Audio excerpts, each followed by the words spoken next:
Kan ya, saya absen dulu ya teman-teman ya. Silakan dibuka kameranya. Atailah. Loh, Hadir, Pak. oh, kaget. Oh. Duspi.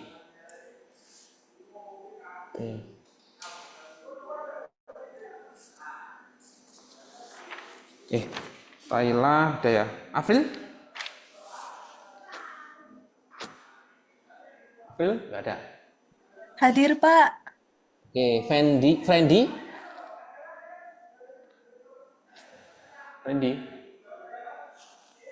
Kurnia? Hadir, Pak. Oke. Maharani? Hadir, Pak. Rivaldan? Oh, Kak Bini. Sekar? Hadir, Pak. Supriyanto? Hadir, Pak. Tobias? Hadir, Pak. Yolanda? Hadir ya. Zahra? Zahra? Ada nggak? Ini harus ngomong dulu ya. Lah nggak ngomong nggak? Ono nggak? Libur ini libur. Libur. belum libur. Masih. Ya. Oke. Nggak apa-apa. Manusiawi itu. Oke, selamat malam. Assalamualaikum warahmatullahi wabarakatuh. Oke, selamat malam teman-teman yang di kelas Zoom juga. Gimana kabarnya? Baik-baik ya semua ya? Baik, Pak. Pak, atau masih dalam keadaan enggak enak badan gitu? Karena kayaknya minggu-minggu ini diserang hujan terus ya. Apalagi kalau di Malang ini, kalau di Suhat itu kalau hujan itu kan banjir ya. Itu gorong-gorong itu nggak selesai-selesai, nggak tahu. Jadi kalau teman-teman yang di Malang itu di kampus Asia itu kan di Jalan Suhat itu kan ada kayak gorong-gorong gitu ya. Nggak tahu selesainya mau kapan itu. Sampai kiamat itu. Ya sudah berapa bulan ini ya. Dan kenapa pekerjaan itu selalu pas hujan gitu. Ya proyeknya kayaknya dan akhir tahun. Kemarin malam kan banyak ya kalau di depan, kalau teman-teman main ke Malang tuh, jadi setelah kampus Asia itu kan ada kayak apa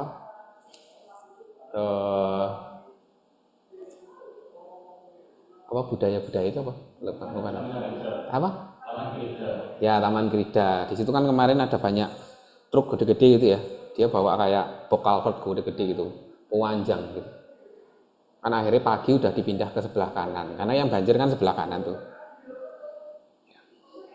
Ya wis dikeruk gitu, jadi kayak lautan beletokan itu ya, lumpur tuh menggunung, bangkrut ya lama kelamaan warung-warung sekitar situ ya, sampai bikin iklan itu loh.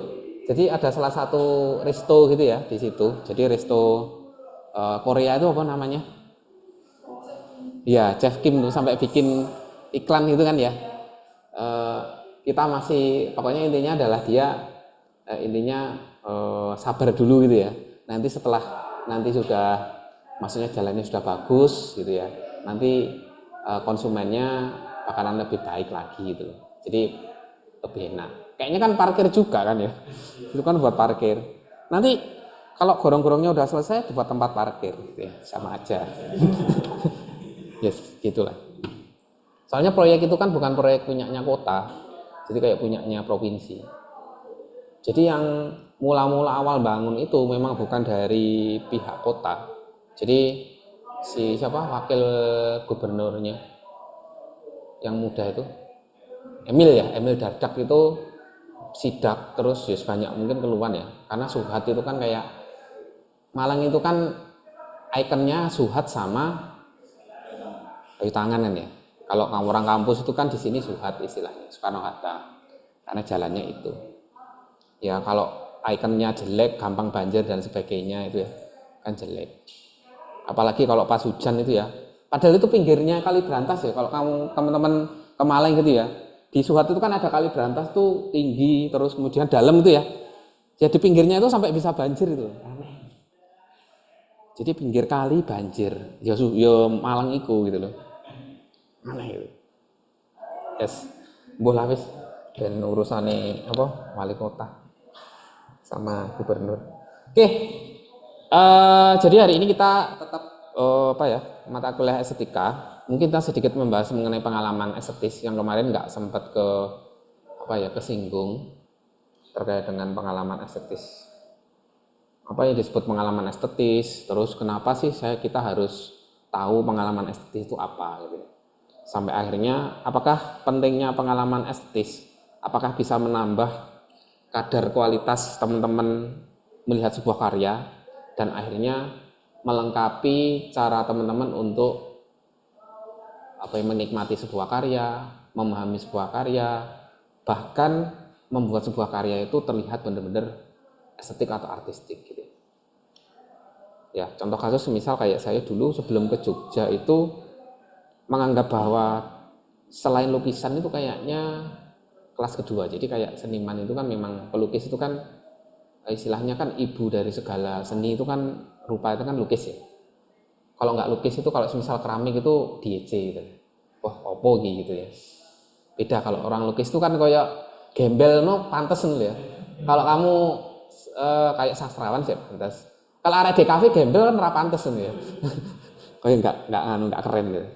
Jadi arek seni rupa itu atau anak lukis itu kalau gembel pun masih keren. Ya itu romantisme aja. Benar. Nah itu membuka wawasan saya mengenai ketemu banyak orang, terus kemudian berhadapan dengan banyak orang, lihat karya banyak gitu ya. Akhirnya saya tahu seberapa luas objek seni itu nggak terbatas pada persoalan lukis toh. Ya. Ternyata orang itu bisa kaya ya dari lukisan gitu. Baru tahu lukisan itu harga 100 juta itu biasa bagi orang sana gitu. Padahal kan orang Jogja itu monggo gitu ya. Kayak santai dan sebagainya. Ternyata ya mereka meskipun nggak punya duit itu kayak enak gitu loh. Ya, hidupnya itu. Beneran tuh ya. Kalau kalian menikmati suasana Jogja atau yang pernah tinggal di Jogja beda. Ya itu nggak bisa move on sampai sekarang sih. Oke, jadi anu dulu ya, PPT mengenai, nanti mau, belum tak buka. Andy.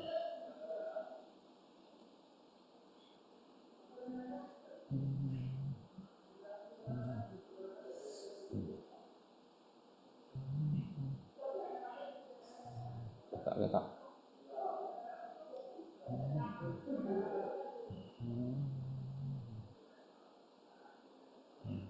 Kelihatan ya teman ya.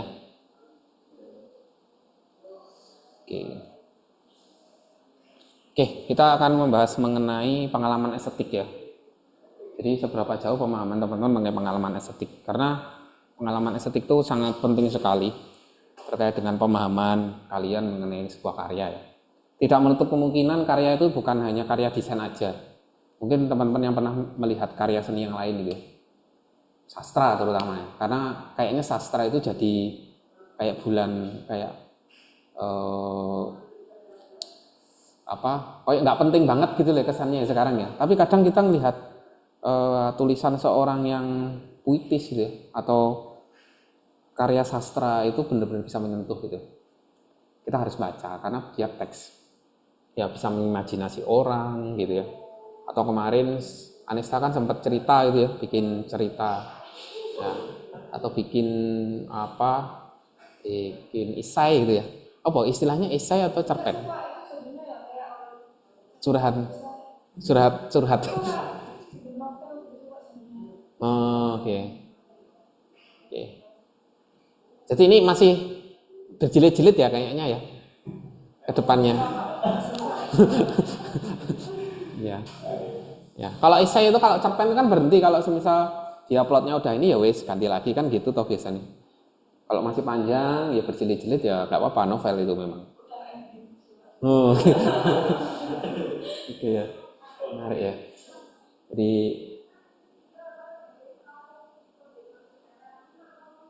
oke, pengalaman estetik ya. Jadi kita pertemuan sebenarnya ini masih ada satu materi lagi, cuman ini nanti nyambung sama pengalaman artistik atau ada urusannya dengan seniman. Oke, ya ini mungkin pengalaman saya aja ya. Jadi setiap orang kan punya pengalaman masing-masing terkait dengan membentuk kepribadiannya gitu. Nggak tahu saya kenapa kok seneng bunga gitu, seneng kembang. Terus itu yang membentuk pribadi saya menjadi seorang yang mungkin dianggap sebagai ahli botani ya gitu. Saya dulu kalau di kuliah itu disebut ahli botani karena mungkin saya tahu ini jenis-jenis bunga apa gitu kan, tahu nama nama apa biasanya latinnya itu kan ada ya. Ya, itu sangat intens itu terkait dengan itu. Saya sering ngumpulin kayak biji-bijian kalau teman-teman main ke ya, misal di taman, di situ itu apa, hutan apa kalau di daerah, bukan Wonosari ya, kalau di arah Lawang terus itu loh, itu namanya apa, Kebun Raya Purwodadi ya, dulu kan ada itu. Biasanya saya pasti cari kayak bijian apa gitu, tak sai gitu ya, tak masukin dompet, terus di rumah tak tanam gitu. Sampai suatu saat itu saya punya tanaman itu untuk membuat obat jerawat ya. Namanya saya lupa namanya ya. Jadi kayak pohonnya itu kalau istilahnya itu dia dibikin minyak gitu. Jadi untuk jerawat gitu. Sampai akhirnya saya terinspirasi, wah ternyata bisa buat apa? Obat jerawat. Jadi minyaknya. Saya lupa namanya minyaknya apa. Pokoknya intinya adalah saya nanam itu ya. Dulu ketika di pantai itu saya ngambil gitu, tak tanam kan. Oh ternyata itu obat untuk jerawat gitu minyaknya. Saya lupa namanya minyak apa gitu. Jadi itu membuat saya ini nggak tahu kan jerawatan gitu ya tiba-tiba gitu. Kalau istri itu biasanya harus diobati gitu, malah nggak mari-mari gitu sampai sembuh. Nah akhirnya pakai itu, pakai hasil yang saya tanam itu. Tapi saya beli produknya, nggak ngambil sendiri ya, karena pohonnya kecil gitu. Kalau pohonnya gede berbuah itu sudah bagus produknya. Saya pun akhirnya terinspirasi mau bikin kayak gitu. Ya, itu berawal dari gitu. Jadi kalau pengalaman saya lihat, ini namanya bunga apa? Ada yang tahu ini? Ini kalau teman-teman di Malang gitu ya, kan banyak tuh di pinggir jalan. Ada yang tahu ini apa bunganya? Ini bukan sakura loh ya. Jadi istilahnya sakura apa? Ya, tabebuya ya. Tabebuya itu kan punya 3 jenis bunga. Satu kuning, satu putih, satunya kayak sakura ini pink. Saya di rumah nanam ya, yang ini, ya, yang pink ini. Tapi nggak selebat ini, karena kan di rumah itu nggak tak rawat gitu loh ya. Saya nanam tapi jarang rawat gitu. Sampai nanam ini ya di rumah. Tapi nggak selebat ini. Tapi kalau pas benar-benar panas, dia bisa kayak gini. Jadi daunnya itu rontok, pasti dia akan muncul kayak semacam bagus gitu loh ya. Cuman tapi kalau satu nggak bagus. Kalau di Jepang gitu ya, sakura itu kan semua ngembang semua, jadi kan bagus ya, seragam. Kalau cuman satu aja kurang. Ya. Jadi ketika pas musim panas gitu ya, mau hujan, biasanya kan dia rontok gitu. Kembangnya itu benar-benar membuat pagi saya itu kalau dari Sengkaling ya, dulu kan saya tinggal di Sengkaling tapi dulu kuning warnanya, bukan pink ini. Yang kuning itu pokoknya bahagia gitu. Oke, nggak tahu ya pengalaman teman-teman seperti apa, tapi itu membuat saya berbeda aja ketika melihat sebuah bunga. Intinya adalah bunga yang berbentuk pohon kayak gini. Atau ketika melihat animasi SpongeBob ya. Jadi setiap karakter, penjiwaan, terus kemudian dubbingnya, ceritanya, ya mungkin akan membekas pada orang yang benar-benar memperhatikan cerita ini. Jadi tidak hanya sekedar lucu, tapi menawarkan sebuah realitas yang terjadi pada manusia pada umumnya, gitu ya. Tokoh SpongeBob, ya, tokoh yang ceria, gitu ya.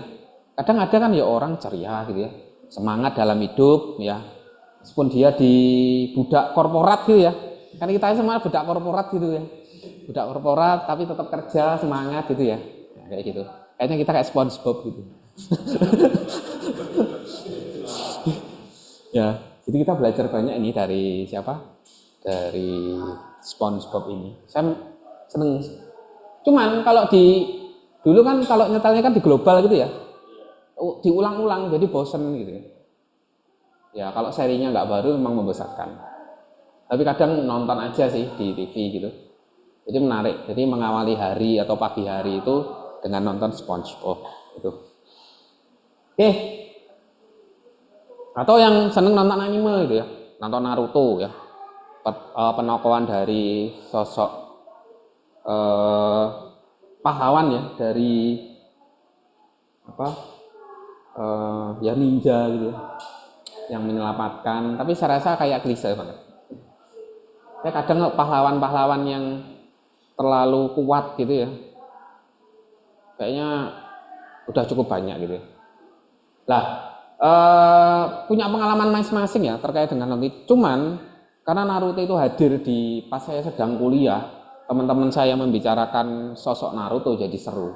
Jadi karena bukan Narutonya, tapi karena ingatan saya semasa masih kuliah dulu.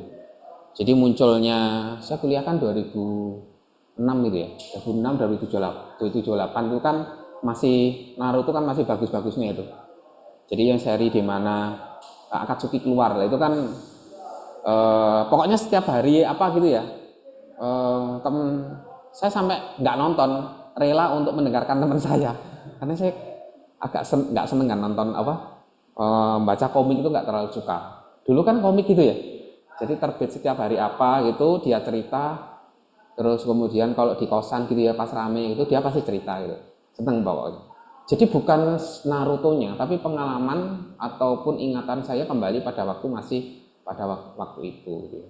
Nggak pernah diceritain. Sekarang kan saya kerja nggak pernah ada orang yang bercerita mengenai anime kan nggak ada. Ya itu membekas banget. Lah, apakah itu disebut pengalaman seni gitu ya? Terus ini sebenarnya ada salah satu video yang menarik. Jadi mungkin teman-teman sudah pernah nonton ini ya. Ada yang pernah lihat film Jagal? Belum pernah ya?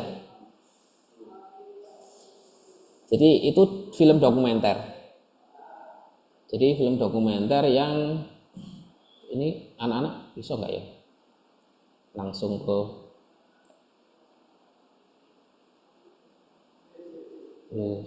kan expose.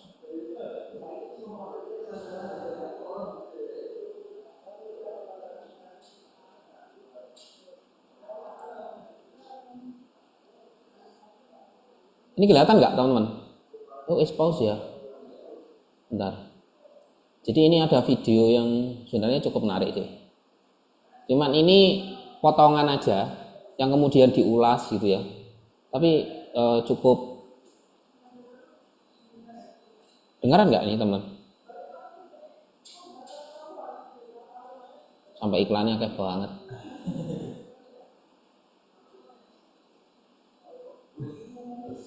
Pernah nggak? Pernah nonton ini nggak? Ada yang pernah? Belum? Belum, Pak. Oh, belum pernah ya? Pernah dengar Act aja, of Pak. Killing judulnya. The Act of Killing. Jadi salah satu tahun berapa ya ini ya? Pokoknya saya pas S2 seingat saya. Jadi 2000 mungkin kalau nggak 11 12. Jadi ini film yang cukup sebenarnya relate dengan cerita sekarang, bagaimana Soeharto itu juga dikenal sebagai pembunuh sebenarnya. Jadi apa ya?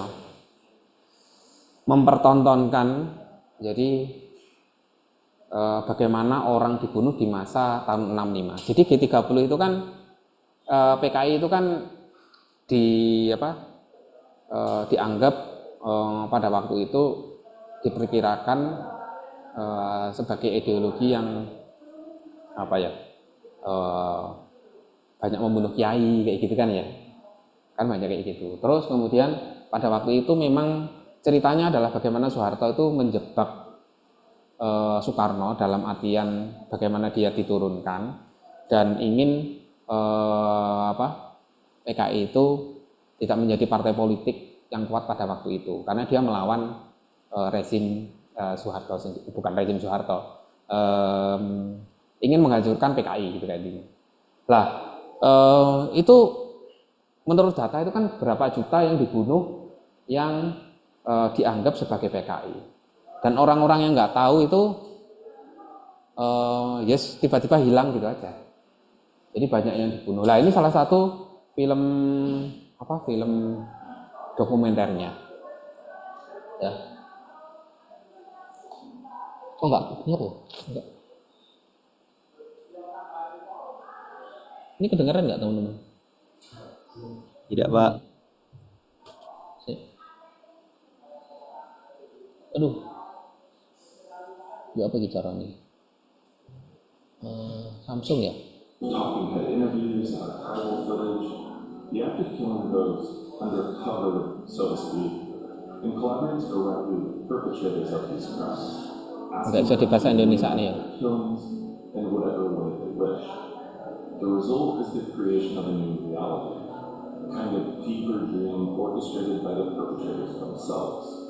And this new reality reveals both literal and psychological truths that would have been exposed to genocide, but because of the way it did it.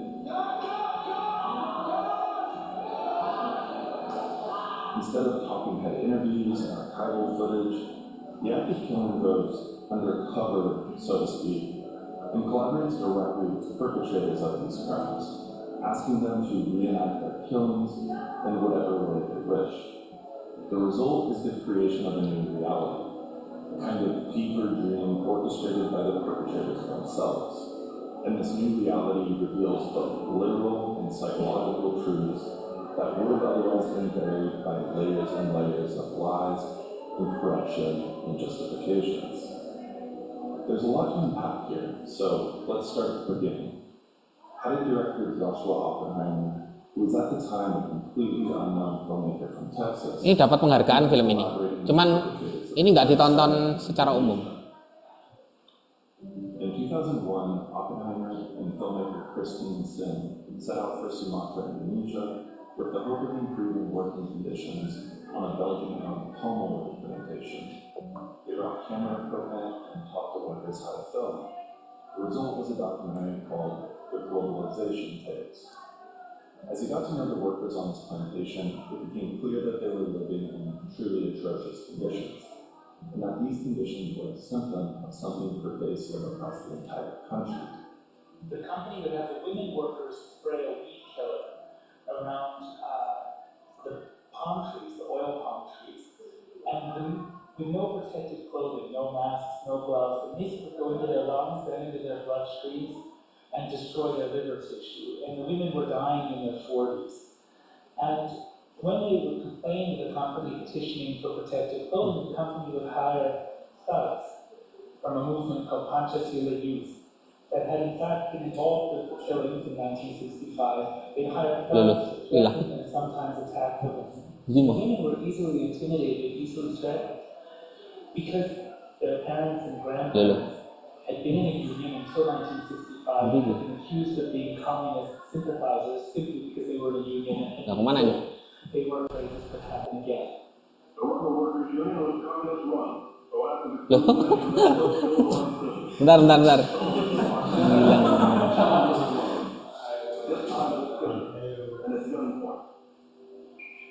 Nggak ada ini. The different deal with the communist survivors in various ways.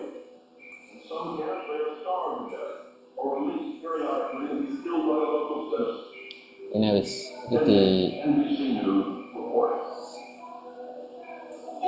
Keturunan dan juga keluarga PKI yang dibunuh tidak pernah melakukan balas dendam, Pak. Sampai saat sekarang, mereka bukan tidak mau membalas dendam. Belum ada kesempatan mereka. Kita akan bahas ini semua.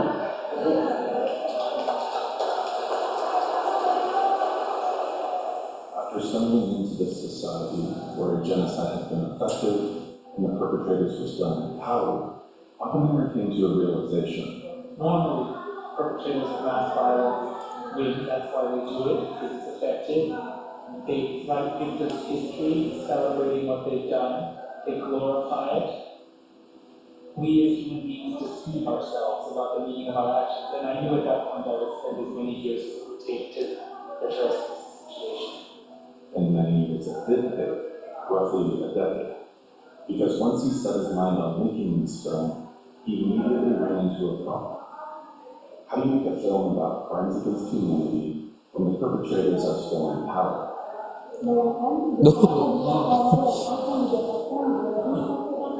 Iklan. The army threatened all of the survivors not to participate in the film. And everybody said, don't quit, don't go home, don't give up, try to film the perpetrators. See if they will tell you how they killed our relatives. I was afraid to do that at first, but when I did, I found, to my horror, that all of them were immediately boastful about the worst details of the killings, which they would recount with smiles on their faces in front of their wives and their children, even their small grandchildren. Ini dia tuh salah satu jagalnya. Jadi di mana dia menggambarkan kejadian pada waktu itu. Then they would usually invite me to where they killed if they were imagining. Ya dibunuh nggak satu, ratusan. They bring along weapons, they use as props, they bring friends to play victims and reenact it, figuring that it's a film. They should show what they did, not just tell about it. These impromptu performances by the perpetrators sparked an idea in Oppenheimer. An idea that reveals his approach to filmmaking and his ultimate goal in making the act of killing. I started with this premise. I said, okay, you participated in one of the biggest killings in human history. I could be that open with them because they were that open with me. I want to know what it means to you and to your society. You want to show me what you've done. So show me what you've done. In whatever way you wish, I will film the process, but I will film your reenactments, but I will also film you and your friends talking about what you want to show, what you don't want to show, and combine these things to create a documentary of the imagination. He creates the environment in which the inner dreams and desires and justifications of the perpetrator can be made visible. It's not about what happened in 1965 per se, it's about how the perpetrators want to be seen today and how they see themselves. I think documentary in English implies this kind of transparent reveal onto a pre-existing world that you document. And I think that's not, I see my films as interventions that I make in collaboration with other people. That I feel like whenever we film anybody, we are creating reality. And a fly-on-the-wall documentary, a so-called fly-on-the-wall documentary, simply is a collaboration between filmmaker and subject where they create a reality in which they pretend the camera is not present. I don't think it's a coincidence that Oppenheimer studied theoretical physics before he switched to filmmaking, and not just because his name is Oppenheimer. The way he describes this collaboration between filmmaker and subject feels analogous to the measurement problem in quantum physics.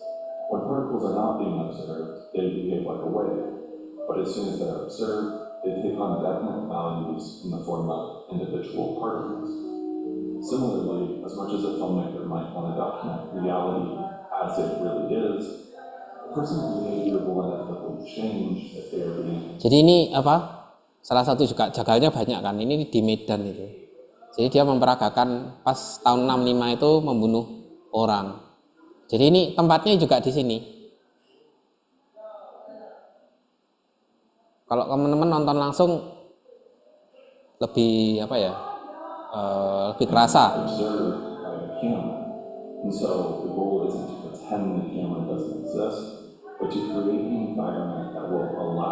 Ya dia ya gitu, nganu gitu joget-joget gitu.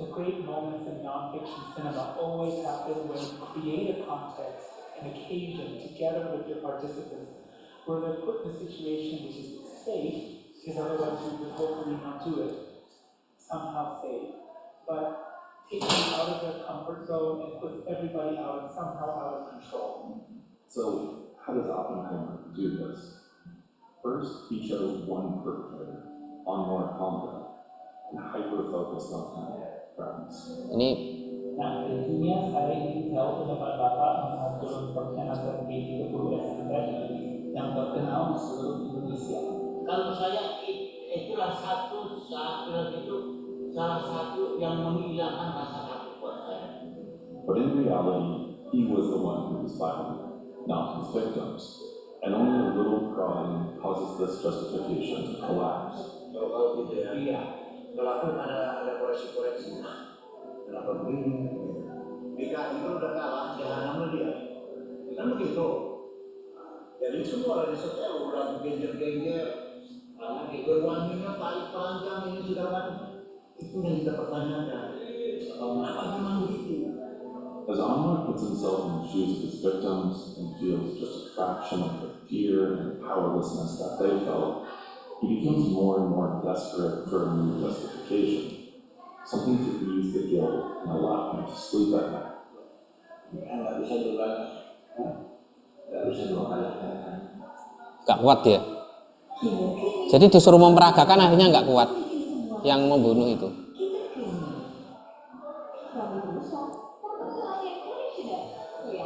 Yang menarik akhirnya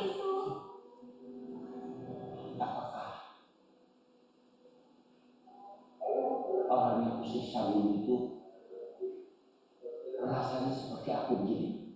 Nah, itu lagi. Tapi aku dapat merasakannya, perasaan mereka yang disiksa. Jelas apa yang dirasakan orang disiksa Anwar jauh lebih buruk dari ini. Karena Anwar kali ini berserah betapa mereka akan dibunuh. Tapi saya merasakan, benar saya rasa. Atau saya mungkin, saya itu apa dosa sama saya?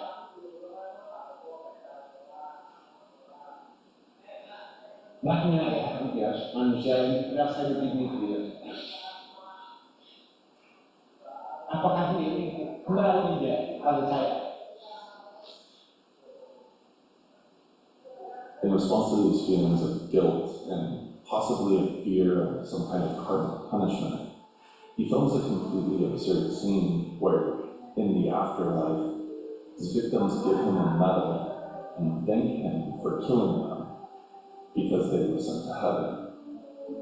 Once he was no longer able to dehumanize them, he needed to find another justification for what he had done, no matter how absurd and illogical.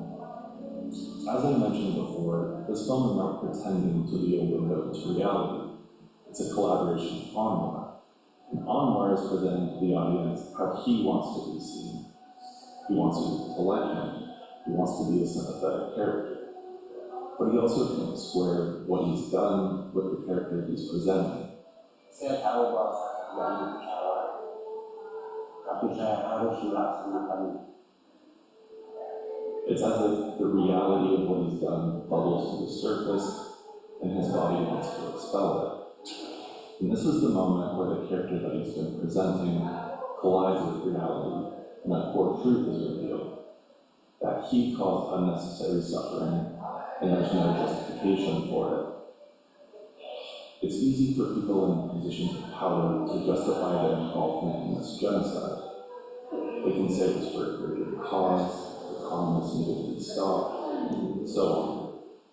But this film addresses the actual act of killing, the character a person must play in order to torture and kill another human.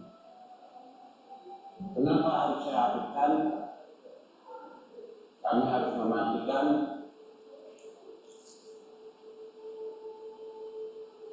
hati nurani saya yang mengatakan harus dihabiskan.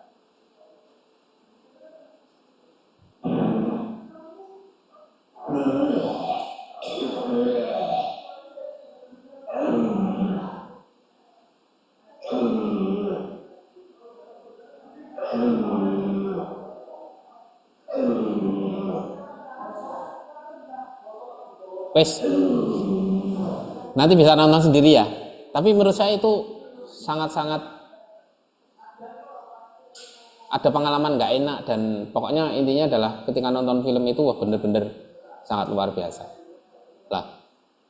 yang saya tonton tadi atau yang ditonton teman-teman ini itu tadi itu bagian dari pengalaman seni atau tidak? Pengalaman seni itu apa sih gitu ya? Sampai orang bisa membuat karya seperti itu gitu. Contohnya ini nama pembuat filmnya Joshua Oppenheimer ya. Joshua siapa gitu saya lupa. Panggilannya kan Josh. Dia bikin 2 film gitu. Pokoknya sangat luar biasa banget. Ya. Ya kita balik lagi ke sini.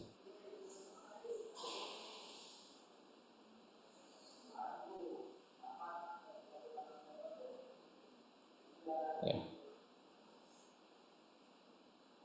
Nah, terus bagaimana pengalaman itu membentuk Anda menjadi kepribadian ya. Itu juga sangat berpengaruh bagaimana kita melihat sebuah karya seni. Ya, contohnya kayak gini. Yang kemarin saya cerita ya. Jadi salah satu istilahnya fotografer perang. Jadi ini saya lupa namanya ya. Jadi di Bang Bang Club itu kan ada salah satu yang mempotret ya. Setelah yang kemarin saya gambar visualisasikan yang dibakar itu ya, dibacok itu. Nah setelah itu kan si temannya ini berkunjung ke negara lain. Jadi yang mengalami kayak semacam kelaparan parah ya, karena pemerintah di negaranya itu benar-benar sangat abe terhadap rakyatnya. Tapi bukan di Afrika Selatan, saya lupa negaranya apa. Nah ini memfoto anak ini. Jadi si anak. Nah akhirnya ini kan dapat Sky Award ya, Pulitzer Award setelah temannya tadi dapat. Jadi ada 2 orang yang dapat penghargaan press yang paling prestisius pada waktu itu. Ya. Terus akhirnya si seniman ini banyak dihujat, akhirnya dia bunuh diri, gitu ya. Makanya ketika melihat sebuah karya itu sebenarnya layernya banyak ya. Atau ketika kalian bisa nonton atau membaca Bumi Manusia gitu. Dimana tokoh Minke terus atau seseorang yang memperjuangkan cintanya, tapi tidak hanya memperjuangkan cintanya, membedakan diri antara cintanya dan rasa nasionalisme sebagai orang Indonesia. Tapi pada akhirnya si istrinya ya, analis itu istrinya atau belum kan? Belum itu akhirnya meninggal. Ya, akhirnya makanya namanya romantis ini, bener romantis banget. Ya, jadi yang dinamakan pengalaman seni yang kalian tangkap itu tadi, meskipun itu hanya sepenggal, ya, kalau nonton beneran itu benar-benar sangat akan membuat berkecamuk ya, di pikiran, di hati, di perut gitu ya. Ya, ada pengalaman yang dialami oleh penikmat atau penanggap seni. Jadi apapun yang memberikan pengalaman yang pernah kalian alami membuat karya seni atau melihat sebuah karya itu dinamakan sebagai pengalaman seni. Jadi bedakan antara pengalaman sehari-hari dan pengalaman seni ya. Jadi kalau pengalaman sehari ada keterlibatan aktif ya, kesadaran yang dilihatkan kecendikiaan, emosi. Oh ternyata ada indera dengan lingkungan ya.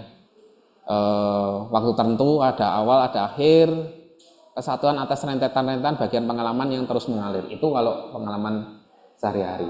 Nah bedanya kalau kita ngomong pengalaman seni itu kan terkait dengan benda seni atau istilahnya adalah wujud karya. Terus pengalaman seni itu punya pola ya sebenarnya. Jadi kalau kita melihat karya ya, di situ kan kita bisa menafsirkan makna, menafsirkan apapun yang ada di dalam karya tersebut. Ya.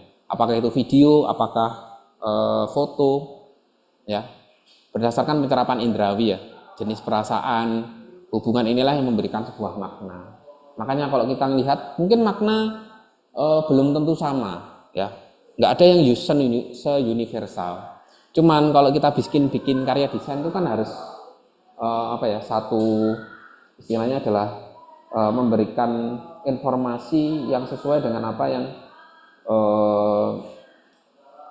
dirancang. Itu kalau karya desain. Sehingga apakah karya tersebut bisa disebut karya desain atau karya seni? Kalau seni ya bebas aja selama orang tersebut suka, nggak masalah. Tapi kalau desain beda. Contohnya kayak gini.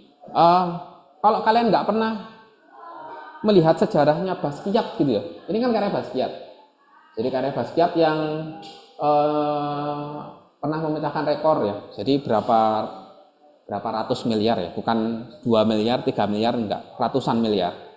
Jadi yang pernah memecah rekor sebagai salah satu seni modern atau seni jalanan yang tidak ternilai harganya, sampai harganya ratusan miliar. Kalau kalian nggak tahu sejarahnya Basquiat, siapa Basquiat, ya kalian nggak bakalan bisa menikmati karya ini. Meskipun kadang kita ngelihat karyanya, wah kayak karya anak kecil. Tapi kalau kalian nggak tahu sejarahnya, terus ini karya apa gitu ya, biasanya kita akan lepas konteks. Lah makanya perkara karya itu bukan hanya melibatkan emosi atau seneng atau tidak seneng gitu aja, tapi melibatkan pengalaman-pengalaman yang lainnya, pengetahuan atau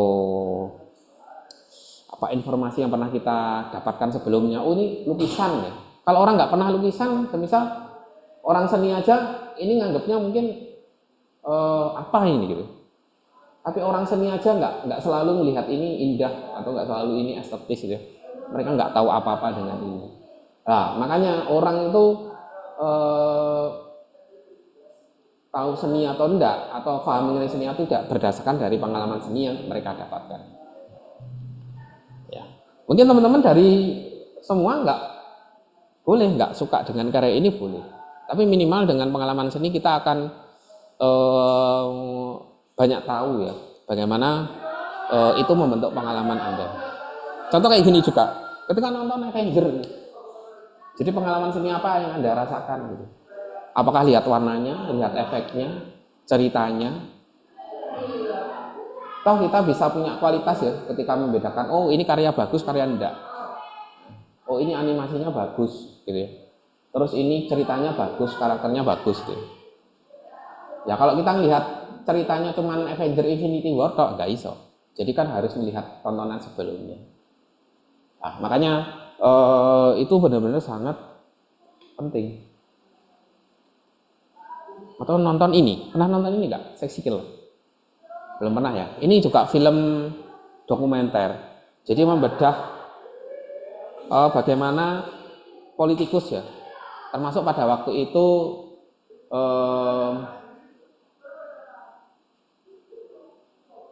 isinya kong kali kong antara menteri. Jadi yang disasar itu sebenarnya ini Jokowi. Jadi ada dia melihat agenda terselubung dari Jokowi sama Luhut ya. Jadi Luhut pada waktu itu, kamu bisa nonton ini sampai film ini nggak boleh ditayangkan ya. Jadi kalau semisal ditayangkan itu digerebek sama polisi. Ya beneran nih. Jadi ini pas nobarnya ini kan rame di kayak beberapa aktivis itu kan rame. Jadi di beberapa kampus-kampus yang maksudnya kayak UGM gitu ya, kampus-kampus gede, terus kemudian banyak aktivisnya, biasanya kayak di Sospol ya. Jadi di fakultas sosial atau fakultas politik itu kan biasanya nobar ini. Itu sempat diintervensi sama militer. Sama kampus juga sampai nggak boleh ya. Padahal ini kan salah satu film yang bagus menurut saya. Kalau kalian nonton tahu kayaknya kebusukan dari Jokowi dan Luhut Sitompul. Ya. Jadi bagus. Kalau kalian aktivis gitu ya, semisal mau nonton ini boleh.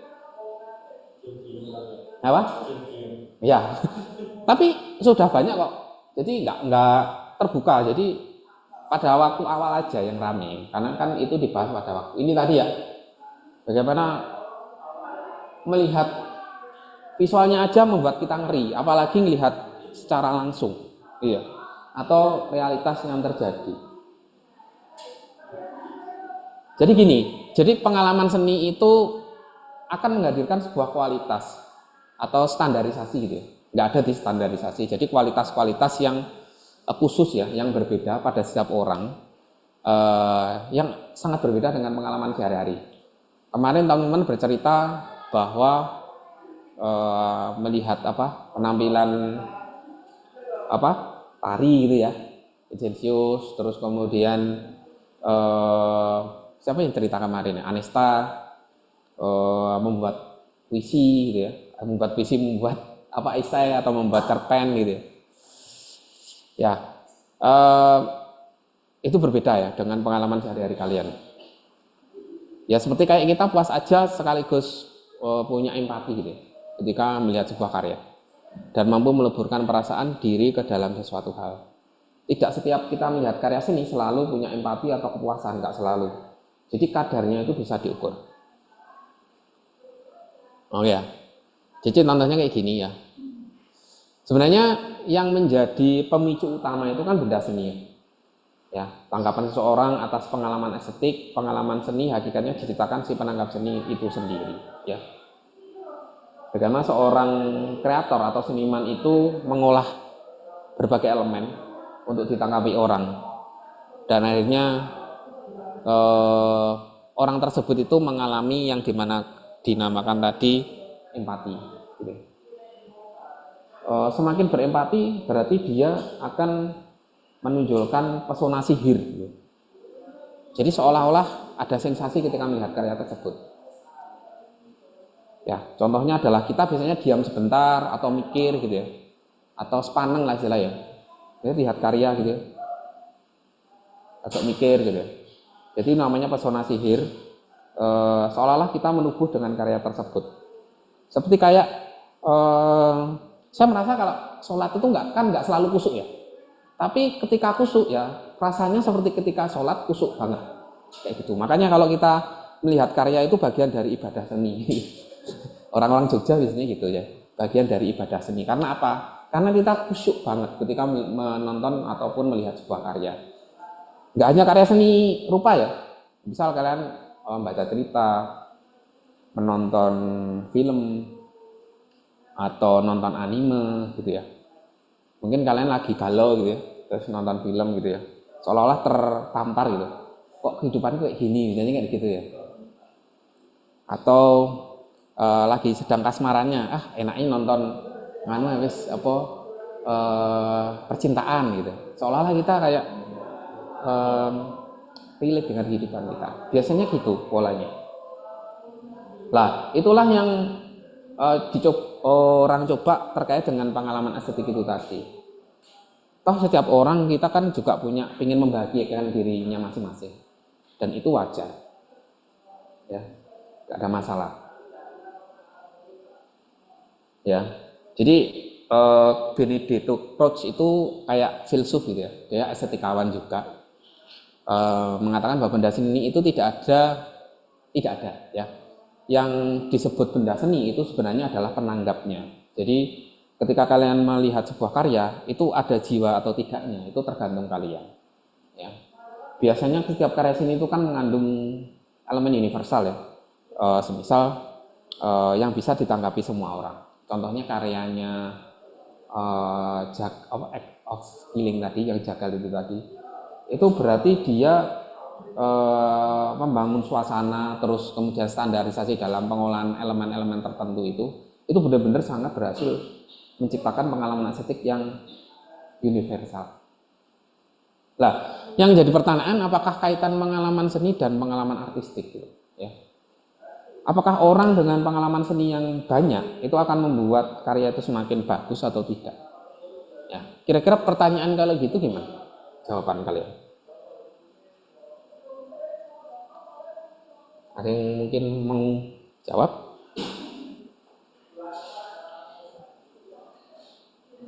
Ya. Apa kaitan pengalaman seni dan pengalaman artistik? Ya. Orang kalau mau bikin karya yang bagus, dia harus bisa menjadi penikmat karya yang bagus, biasanya gitu. Kalau kamu nggak pernah nonton film, gimana kamu bisa bikin film yang bagus sebagai seorang sutradara gitu? Atau misal kalau kalian nggak pernah menikmati sebuah karya desain gitu, atau contohnya kalian seneng bikin logo apa gitu, tapi suaranya ya Allah,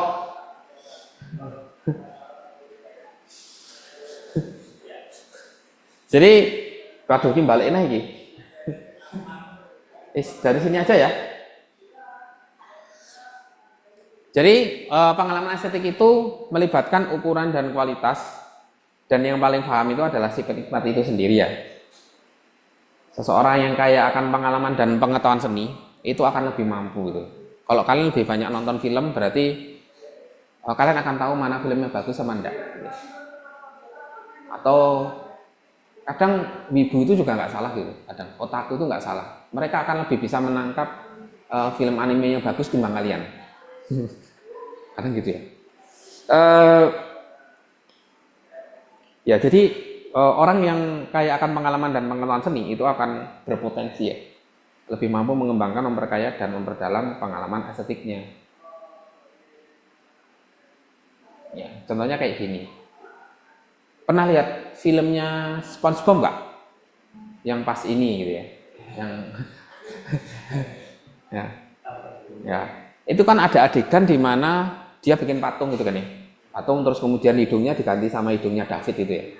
Jadi kayak SpongeBob itu nggak tahu bahwa karya yang bagus itu kayak karyanya Michelangelo gitu ya. Nah itu diperolok sama si siapa? Si SpongeBob karena nggak tahu karya yang indah itu kayak gimana. Lawang SpongeBob itu memang orangnya ceria, jadi nggak mikir berat gitu loh ya. Makanya dibawa aja gitu. Tapi si siapa? Pengalaman seni dari si Squidward itu beda. Bahwa karya yang bagus itu adalah itu akhirnya suatu hari itu akhirnya hidungnya diganti sama hidungnya kayak di timeline gitu ya, hidungnya kayak hidungnya si Squidward ya. Itu sebenarnya menarik banget ya ketika seni itu adalah bagian dari representasi sesuatu hal yang sudah pernah terjadi. Nah itu dibawa lagi sama karyanya Marcel Duchamp. Jadi Marcel Duchamp itu dia bikin karya meniru karyanya Mona Lisa terus kemudian dikasih sama kumis. Nah pada waktu itu iki apa maksudnya gitu ya? Ternyata maksud dari si Marcel Duchamp itu adalah mengkritik seni yang dianggap, kalau dulu karya yang dianggap karya seni itu kan karyanya seniman pada waktu itu. Jadi kayak karya-karya, misal kalian berkarya yang menggunakan seni digital itu nggak dianggap karya seni. Lah Marcel Duchamp itu sebenarnya mengkritik itu. Nah, akhirnya muncullah namanya conceptual art. Kalian pernah lihat nggak conceptual art? Jadi seni conceptual art itu fisiknya itu nggak terlalu penting, atau visualnya itu nggak terlalu penting. Yang penting itu adalah isinya, kritiknya. Ya. Jadi sebenarnya yang dibawa Marcel Duchamp itu adalah itu. Kalau kalian belajar mengenai sejarah seni atau conceptual art itu akan tahu lebih banyak itu. Tapi kalau kamu nggak tahu itu akan lepas konteks dan ya kita nganggapnya ini adalah karya-karya yang biasa aja. Gitu ya. Ya, jadi pengalaman estetik ini banyak seniman-seniman, desainer itu yang memakai model kayak gini. Misal untuk karya seni ya, contohnya. Jadi pengalaman estetik mampu akan mengembangkan pengalaman artistik sebagai bagian potensi seorang seniman atau seorang desainer. Jadi idenya yang lebih besar daripada visualisasinya. Oke, itu ya terkait dengan pengalaman estetik. Sebenarnya saya mau bahas satu materi ya, jadi membahas mengenai seniman.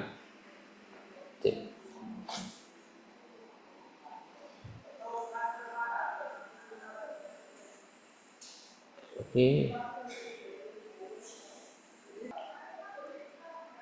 Ya, belum ya. Jadi kreator saya coret ya, biar lebih nganu aja. Kreator adalah seniman, nggak selalu ya. Kadang kreator itu adalah seorang desainer gitu ya. Jadi seniman itu biasanya identik dengan pelukis gitu ya. Kalau ada pertanyaan gini, apakah syarat-syarat seorang menjadi seorang seniman? Ada yang tahu kira-kira jawabannya apa? Apa yang menjadi syarat utama ketika seseorang harus menjadi seorang seniman? Ada yang tahu? Mempunyai karya seni, Pak. Gimana? Mempunyai karya seni. Oke, ya, harus punya karya seni ya. Betul. Ya, betul sekali ya. Harus mempunyai karya seni dulu. Selain itu, apa syaratnya seorang harus menjadi seniman? Dia harus butuh apa sih?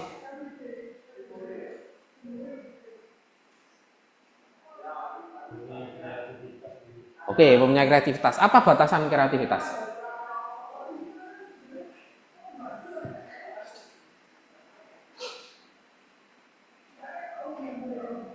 Harus mempunyai kreativitas ya, harus kreatif lah istilahnya gitu. Di beberapa teori itu ada yang mengatakan kreativitas itu punya 7 elemen ya, namanya pribadi kreatif. Ya. Jadi kreatif itu ada 7 elemen. Apa syarat-syaratnya seorang menjadi seniman? Siapa yang bisa disebut sebagai orang seniman? Tentu saja kamu harus punya karya ya, kalau seniman nggak punya karya ya repot. Modalnya apa gitu ya? Apakah seseorang yang harus punya bakat? Gitu ya? Ataukah punya keterampilan? Biasanya kan ada yang mengingkari bahwa orang itu keterampilan itu ya bakat itu, bukan yang dilatih. Tapi yang dimaksud sini keterampilan itu dilatih. Terus ada pengakuan dari orang lain. Ya, kamu punya karya harus diakui oleh orang lain. Kalau nggak diakui apa bisa disebut sebagai seorang seniman? Punya alat ya, bisa penguasaan alat dan media. Ada penanggapnya? Ya jelas ada karyanya ya. Terus punya nilai gitu ya. Berarti kalian ditanggapi dan orang bisa mengukur kualitas atau nilainya. Meskipun setiap nilai itu berbeda-beda atau setiap orang, tapi minimal orang bisa merasakan dari karya kalian. Terus terakhir ada kerja keras. Apa yang disebut seniman? Jadi kan pertanyaannya gitu. Ada biaya gitu. Kayaknya kalau bikin jadi kasih ini kita harus butuh biaya gitu. Gak mungkin nggak butuh biaya. Ya, apa yang bedakan jadi seniman, kreator, perupa, atau desainer gitu? Bedanya apa? Sebenarnya ada video menarik ya. Jadi si kisah dari anak ini. Jadi yang membedakan antara kreator dan seniman. Jadi kalau kita ngomong kreatornya adalah subjek yang menciptakan objek estetis ya. Berbeda dengan spektator yang pasif. Kreator adalah bersifat aktif. Jadi ketika kalian menjadi seorang kreator berarti kalian harus terlibat secara aktif ya. Seniman didefinisikan sebagai kreator yang secara intensif mengisi kehidupannya dengan penciptaan objek estetik. Jadi kalau kalian tidak intensif ya, atau berulang-ulang, intensif itu kayak misal kalau pelukis sering lihat pameran gitu ya, sering ngobrol mengenai karya seni, terus mungkin apalagi ya, intensif bikin karya gitu ya, terus update mengenai alat atau media yang mungkin kalau semisal seninya teknologi itu ya, itu harus terlibat dengan itu. Wah dia rare tak seneni.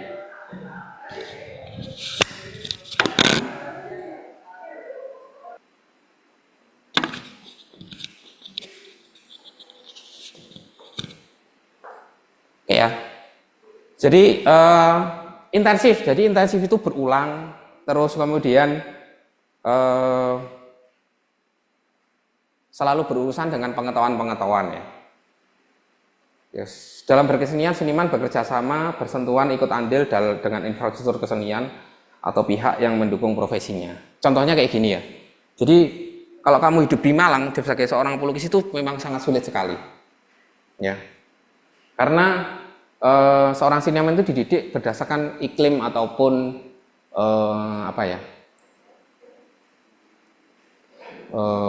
ekosistem ya.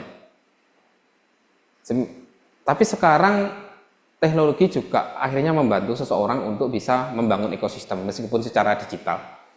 Tapi itu tidak bisa menggantikan secara keseluruhan. Makanya kenapa kalau menjadi seorang seniman gitu ya, kalau di Malang ini kan apresiasi masyarakat terhadap karya seni itu kan juga berperan penting. Misal kalau kamu bikin karya, siapa yang mau nonton gitu ya?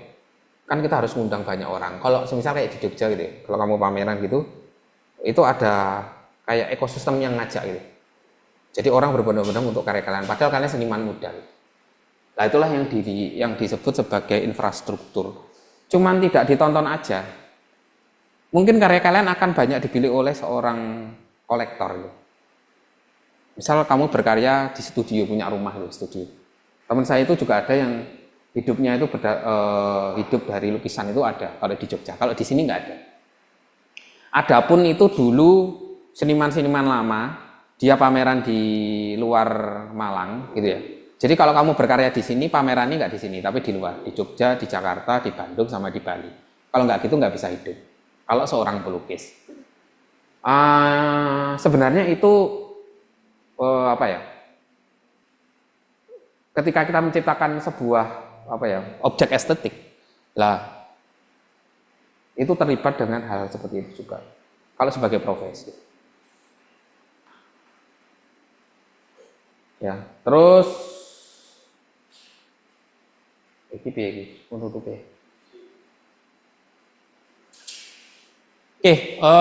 sebenarnya istilah seniman ini istilah ya.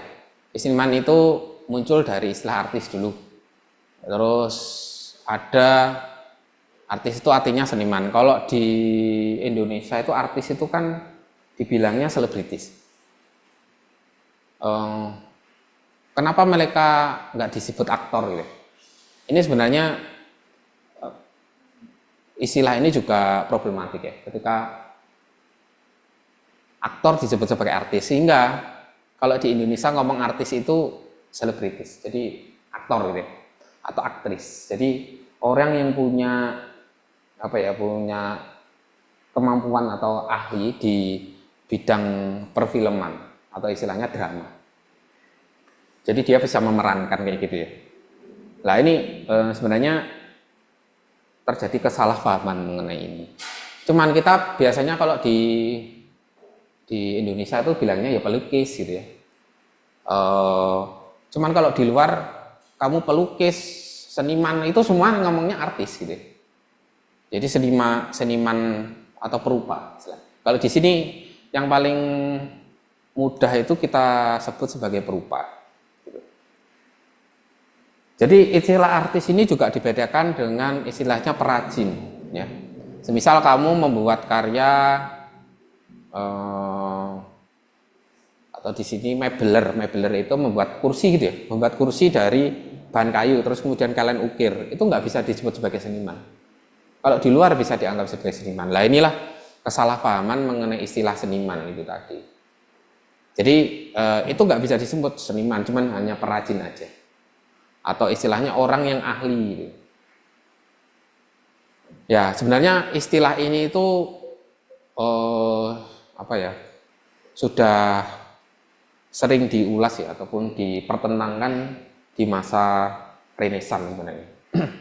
Siapa yang harus disebut sebagai karyawan atau perajin, yang satu sebagai seniman. Ya, padahal sama-sama menciptakan sebuah karya yang indah. Ya. Jadi di tahun 30 ya, di masa industrial art, beberapa masih menganggap desainer lebih unggul dibandingkan pengrajin. Jadi istilah arts itu nomor satu itu adalah pelukis. Jadi kelas yang di bawahnya itu kelas kedua. Kayak desainer gitu ya. Desainer itu kan juga bikin karya dia. Desainer tuh banyak. Ya, misal kayak fashion kan namanya desainer. Kalau di Indonesia desainer itu bikin baju gitu ya. Nah, itu problematika yang mendasar sebenarnya terkait dengan istilah seniman.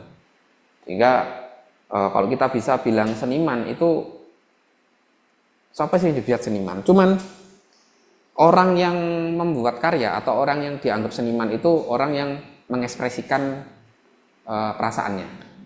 Ya. Makanya kalau kita bilang orang dandanannya aneh, oh kok seniman nih ya.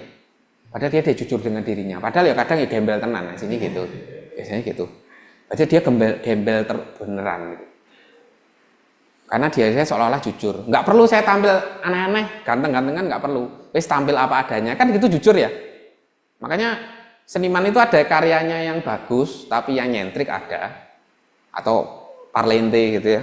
Tapi ada seniman yang biasa, tapi karyanya bagus. Tapi banyak sekali yang karyanya nggak bagus, tapi nggak macak gembel gitu. Itu kalau di Jogja banyak sekali. Kalau di sini memang karena iklimnya tidak terlalu berdampak ya pada seorang seniman. Makanya akhirnya yang lebih penting itu karyanya atau gayanya sekarang gitu. Terus istilah seniman juga dipertentangkan dengan istilah istilah Indonesia ya. Istilahnya kan kalau di Jawa itu namanya dulu nggak ada seni, itu nggak ada. Istilahnya itu kagunan. Kagunan itu kayak menciptakan benda fungsional yang bagus, yang berfungsi. Misal saya bikin kayu, bikin tumpu, ngerti nggak teman-teman? Tumpu itu semacam kayak wadah untuk beras itu namanya kan tumpu. Yang bunder itu namanya tumpu. Kalau sekarang saya bilang tuh tumpu itu adalah seorang seniman yang bikin.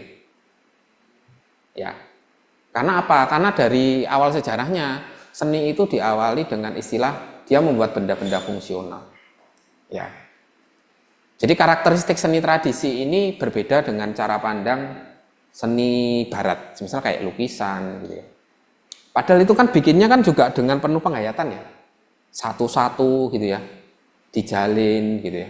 Kenapa kita nggak anggap itu seni gitu? Atau orang yang bikin kipas ya. Kipas kayu gitu ya. Padahal kalau sekarang itu kan eko ya. Istilahnya dia dari bahan alam gitu ya. Dan itu kalau kita semisal kalau kita kontekskan, itu sebenarnya dia bikin karya yang tidak menggunakan bahan-bahan yang limbah. Ya, tapi orang banyak yang nggak pakai gitu. Padahal itu kan kalau dari sisi makanan itu kan lebih lebih higienis ya daripada kalau kamu pakai kipas angin ya. Kipas angin itu yang kan debu, terus kemudian terlalu kenceng dan sebagainya, kan bagus gitu. Ya. Ya, baru istilahnya di masa lukis modern ini tukang yang seniman itu digaungi oleh pelukis di masa kemerdekaan. Ya. Lah, apa hubungannya dengan yang saya katakan tadi bakat ya? Seniman kerap kali diurusan dengan bakat.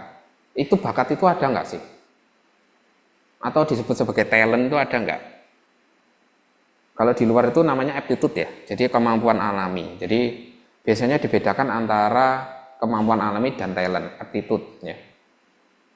Ini di bukunya psikologi ya. Jadi aptitude itu adalah kapasitas untuk berprestasi di kemudian hari, bersifat kemampuan umum, sedangkan talent kemampuan khusus melukis, menyanyi, berlari dan sebagainya. Jadi ada konteks di mana misal kita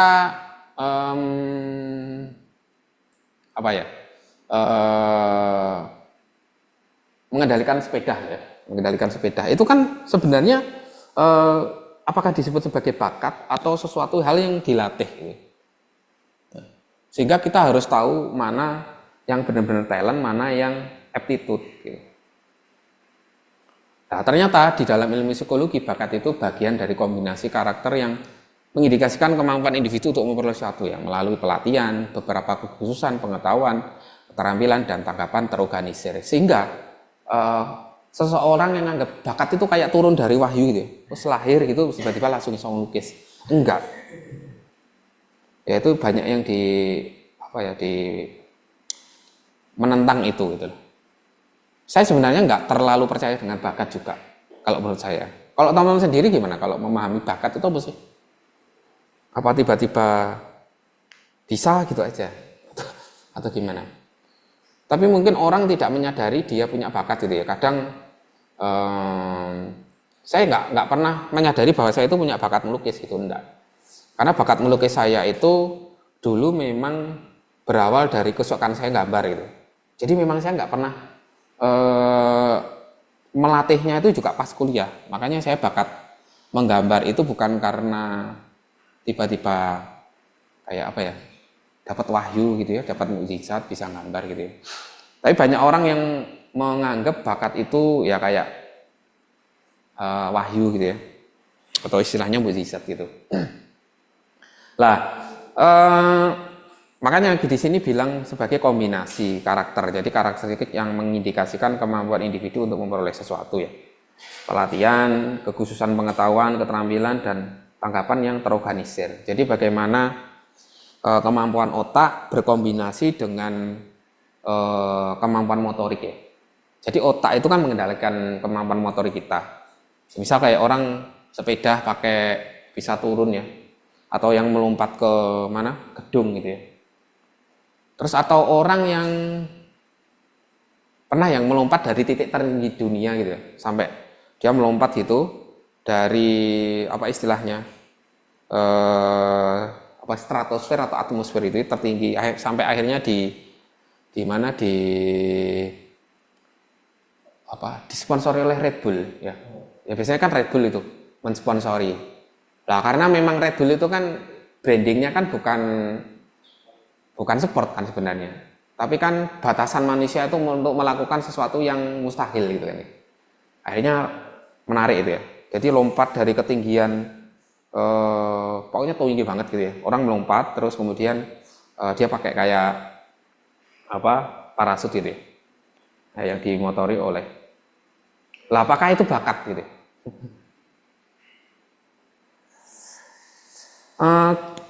Bakat itu sebenarnya John Locke pernah, tapi John Locke itu kayak kayak filsuf gitu ya. Filsuf yang menganggap bahwa jiwa itu sebenarnya bayi terlahir itu kekosongan seluruh karakter sebagaimana kertas putih gitu. Jadi sebenarnya bakat itu nggak ada sebenarnya gitu ya. Atau istilahnya adalah tabula rasa. Bakat merupakan kondisi fisik ya, materi yang memiliki keunggulan untuk mendukung gitu. Berarti memang dia punya keunggulan pada bidang tertentu. Kondisi fisik pada yang berbakat tersedia lebih baik dibandingkan orang lain tidak berbakat. Ini teorinya tabula rasa. Jadi sebenarnya kita kayak seolah-olah dapat dapat keunggulan fisik tertentu. Tapi saya pernah meneliti beberapa istilahnya orang yang mengalami kekurangan fisik gitu ya, atau istilahnya berkebutuhan khusus. Berkebutuhan khusus itu adalah istilahnya tunadaksa. Tunadaksa itu tahu nggak? Jadi salah satu bagian tubuhnya itu nggak sama. Jadi tangannya itu nggak bisa megang kanvas. Megang kanvas itu gini, ya. Terus tulang-tulangnya itu nggak sempurna. Ya, saya pernah penelitian pas S1 itu ya. Jadi dia itu gambar realis itu benar-benar sangat mirip manusia bagus itu. Cuman lah apakah kemudian dia dibekali bakat yang hebat? Kan enggak sebenarnya. Fisiknya kan kurang itu sebenarnya. Jadi megang kanvas itu ya, megang kuas itu kayak sangat sulit sekali itu. Ya. Cuman dia kalau berkarya memang lama. Ya. Karena memang secara fisik dia akan kesulitan. Megang kanvas itu, coba kamu megang kanvas tiga ini. Ya, ininya nggak terbentuk dengan sempurna. Jadi ini kayak melengkung gitu loh. Jadi tunadaksa. Jadi saya kadang anggap ini juga tidak bisa menyempurnakan. Bakat itu ada. Tapi saya meyakini bahwa bakat itu adalah sesuatu yang dilatih. Ya, jadi bukan keunggulan yang tertentu, tapi itu atau istilahnya adalah deliberate practice. Makanya saya lebih cocok bakat itu adalah sesuatu yang dilatih secara berulang-ulang. Ya, saya katakan tadi ya. Jadi sebagai seorang seniman atau sebagai seorang desainer atau kreator, ya. Jadi apakah pengalaman itu satu-satunya jalan untuk membentuk sebagai seorang seniman? Ya betul. Kalau pengalaman seni kalian itu kurang, atau istilahnya jarang menikmati karya, itu adalah mengalami ketumpulan. Contohnya sekarang itu saya itu ngajar tapi nggak pernah berkarya. Sampai sekarang itu saya kayak mati gitu ya, separuh nih. Nggak bisa saya nggak bisa punya energi lebih untuk berkarya gitu. Karena saya jarang berhadapan dengan karya 2D. Saya kan sebenarnya senang lukis ya, tapi karena tidak pernah lihat pameran, tidak pernah berinteraksi dengan pengetahuan seni, saya juga mandek gitu ya. Lah itu sebenarnya penting ya, ketika kalian menjadi seorang desainer, pengalaman-pengalaman estetik ya atau berhadapan dengan karya desain itu penting. Jangan mengandalkan pengalaman-pengalaman yang dahulu ya, jangan. Ya. Ya yang tadi ini, loh ini kok yang jadi pertanyaan, pengalaman yang Anda dapatkan itu tetap sama, lebih atau biasa aja. Ya. Jadi seperti apa? Jadi teman-teman bisa ngukur seberapa lengkap atau seberapa tinggi kualitas pengalaman seni Anda atau pengalaman.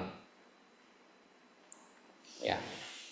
Jadi contohnya gini, nggak tahu saya kalau fotografi itu lebih seneng nonton karya-karya yang memang jurnalistik ya.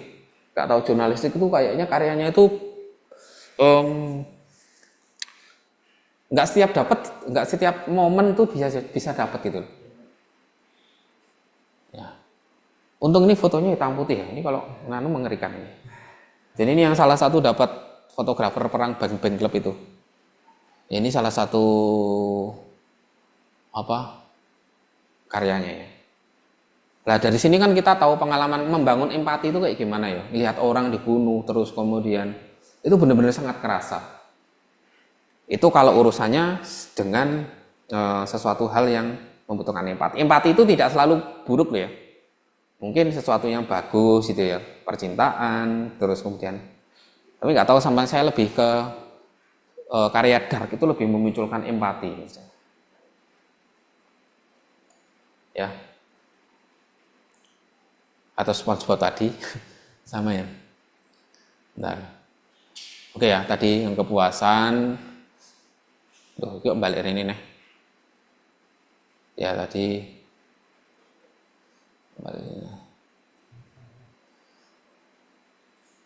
balik mana ini? Oke. Jadi ada namanya pengalaman artistik ya. Pengalaman artistik itu adalah hal yang dipikirkan, dirasakan maupun dikerjakan seorang seniman terkait dengan ciptaan karya seni sebagai objek estetis ya. Ya. Jadi apa yang dipikirkan oleh seorang seniman, dirasakan, dan akhirnya dikerjakan atau dirancang seorang seniman, itu disebut sebagai pengalaman artistik. Ya.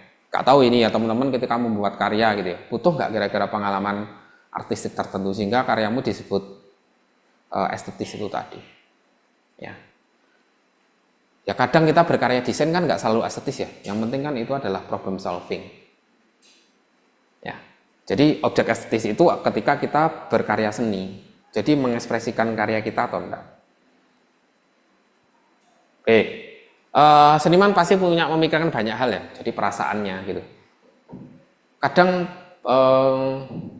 membuat karya yang punya yang berjiwa atau istilahnya yang punya kekuatan itu adalah yang bisa memvalidasi perasaannya, jadi gitu. Jadi apapun orang yang bilang karyamu jelek, selama dia menvalidasi perasaanmu, ya menurut kamu itu adalah kualitasnya sangat bagus, ya bagus-bagus aja gitu. Jadi jangan merasa khawatir ketika kamu berkarya atau punya ekspresi ya, terus berkarya, terus bikin karya yang bagus gitu ya. Terus orang mencemooh, oh karyamu gini loh. Kalau selama itu bisa memvalidasi perasaan kamu, ya oke-oke aja gitu. Atau kamu punya ide atau gagasan gitu ya. Atau kemarin yang ekspresi, kamu bilang gini, meskipun orang menentangkannya ya nggak setuju dan apapun selama kamu puas untuk ngomong, toh kamu merasakan kepuasan, ya wes oke, nggak masalah. Ya. Atau gagasannya terkadang bertubuhkan. Ya pola berkesenian selalu tidak sama ya, karena pengalaman asli yang berbeda karena memang unik. Ini karya saya dulu ya, saya dulu pernah bikin kayak semacam kayak gini. Ini karya saya tahun itu ya 2016 lah, 2016 awal-awal saya ngajar itu kan saya kayak seneng bikin namanya terarium gitu. Jadi tanaman di dalam wadah kaca itu. Saya itu sampai koleksi banyak toples gitu.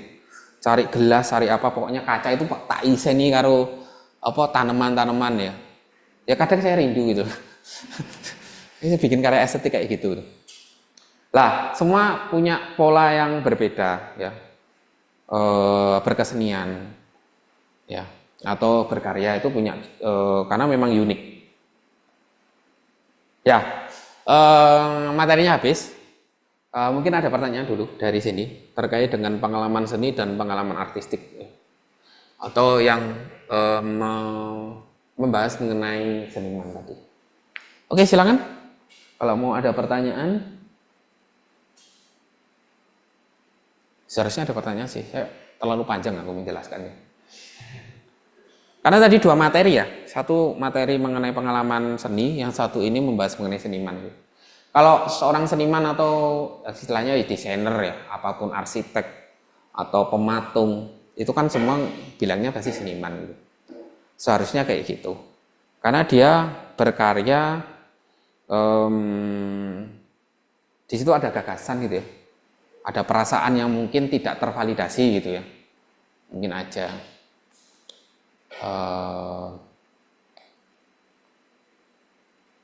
Ada pengetahuan gitu. Atau melibatkan pengalaman-pengalaman masa lalunya ya, dalam mengolah elemennya, terus apapun lah yang dipikirkan oleh seseorang. Jadi kan mau kok rival dan terus ini. Ini apa caranya? Oh ini ya, galeri ini. Ya. Oke, silakan pertanyaan satu boleh. Saya kalau nggak ada pertanyaan bingung mau ngasih apa gitu loh materinya. Mungkin. Oh ya, ya akhirnya ada nanya. Iya Indra. Lu nggak perlu teman-temanmu. Mau tanya. Ketika seniman itu sudah tidak membuat karya, apakah beliau masih disebut seniman? Nah itu tadi syarat-syaratnya ya. Jadi ada beberapa syarat-syarat yang seharusnya menjadi seorang seniman gitu. Seniman itu kan label biasanya. Cuman itu tergantung dari cara pandangnya. Kalau saya dulu menganggap sebagai seniman itu ketika berkarya aja, ya. Ketika saya berkarya, terus kemudian meluapkan ekspresi saya, gitu ya.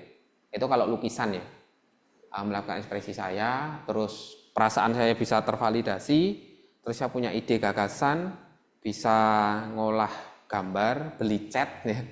Terus bisa gambar rutin, saya bisa anggap diri saya sebagai seniman.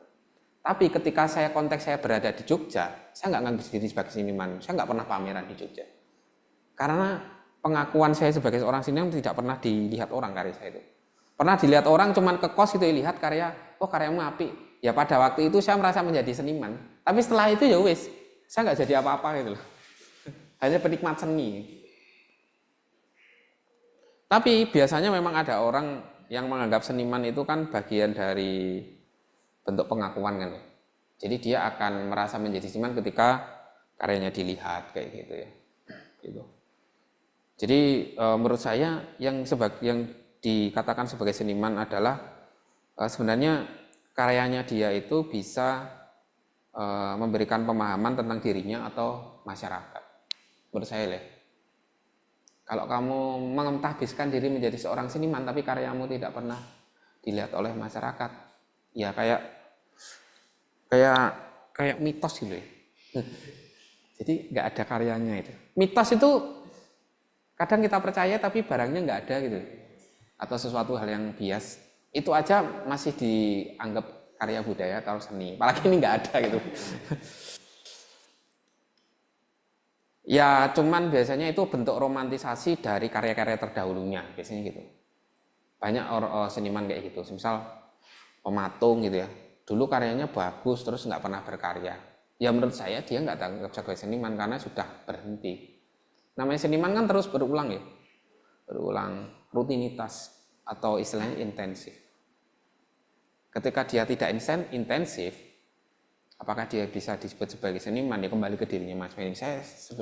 Menurut saya tidak. Ya, makanya label seniman itu adalah sebenarnya sangat berat gitu ya. Ya, gitu menurutku. Oke, yang lain mungkin? Silakan. Zulkifli atau yang dari Zoom, coba mau tanya apa sih?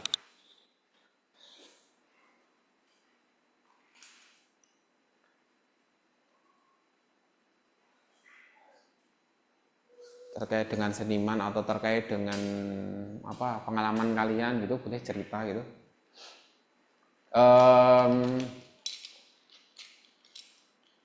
Atau yang pernah kalian lihat apa? Sebenarnya masih nyangkut dengan ekspresi kemarin ya. Seni apa pengalaman seni atau saya ada tapi besok-besok aja wis tak sampaikan mengenai sebenarnya yang disebut sebagai pribadi kreatif itu kan ada komponennya gitu loh, 7 elemen gitu. Kenapa orang disebut kreatif atau tidak? Kemudian saya pernah membaca gitu ya, orang yang mengalami namanya flow in state. Jadi flow in state itu mengalir. Ketika kamu berkarya, kalau mengalami flow in state, kamu bisa menganggap diri kamu sebagai seorang seniman. Flow in state itu gambar itu kayak ngalir gitu. Semisal berkarya itu ngalir, perasaan kalian itu tenang gitu ya. Makanya saya bilangnya itu tadi kusyuk gitu. Ketika kalian merasakan atau membuat karya kusyuk, itu kalian bisa mentafsirkan diri sebagai seorang seniman sih sebenarnya. Atau desainer boleh. Apa-apa. Cuman pendekatan untuk desainer kan problem solver ya. Kalian kalau tidak menyelesaikan masalah ya nggak bisa dianggap sebagai seorang desainer. Ya. Cuman memang kalau desainer itu kan urusannya dengan pengolahan elemen-elemen visual kan.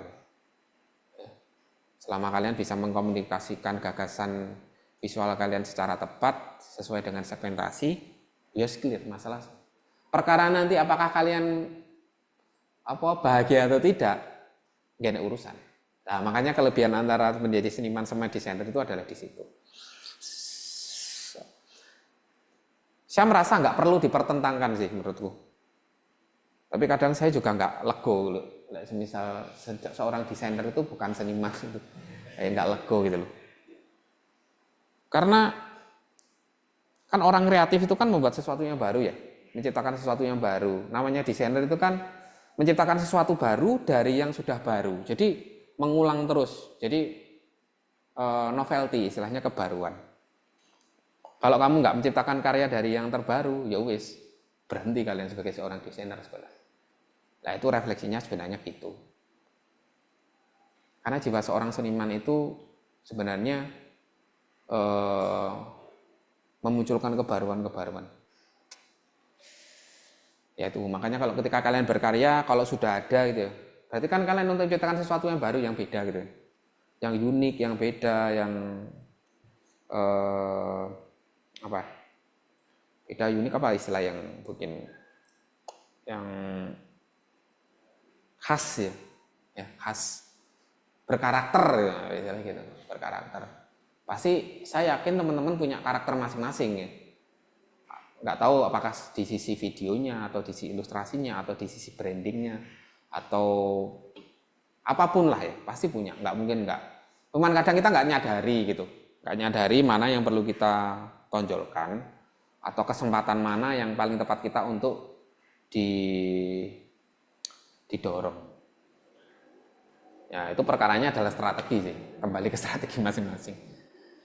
Kadang nggak punya waktu gitu ya, nggak punya waktu berkarya, sibuk kerja gitu kan, yang akhirnya bikin kita. Cuman kalau kita memang sibuk kerja nggak pernah berkarya itu nggak bahagia gitu. Kalau kalian sebagai seorang desainer, makanya kadang bener itu ya kayak siapa Einstein ini loh, ya. Jadi kalau kamu nggak menemukan kedalaman dalam berkarya seni, mungkin kamu semisal mencoba untuk yang lain gitu. Kalau sekarang itu kan saya seneng nge-gym ya, berarti kan membutuhkan otot tubuh gitu. Bikin yang lain, itu bikin bahagia gitu loh kadang. Ya meskipun secara badan saya nggak terlalu estetis banget, tapi saya bahagia di situ. Makanya kadang nyempetin untuk berolahraga gitu ya, biar sehat. Ternyata seni untuk membentuk tubuh yang sehat itu bagian dari seni juga. Itu menurut saya ya. Karena mungkin saya menemukan itu di sisi-sisi kesibukan saya gitu. Karena kadang saya mikir berkarya seni itu waktunya kan panjang ya, agak sulit. Nah, sebenarnya itu juga salah sih sebenarnya. Nggak perlu kalian tiru.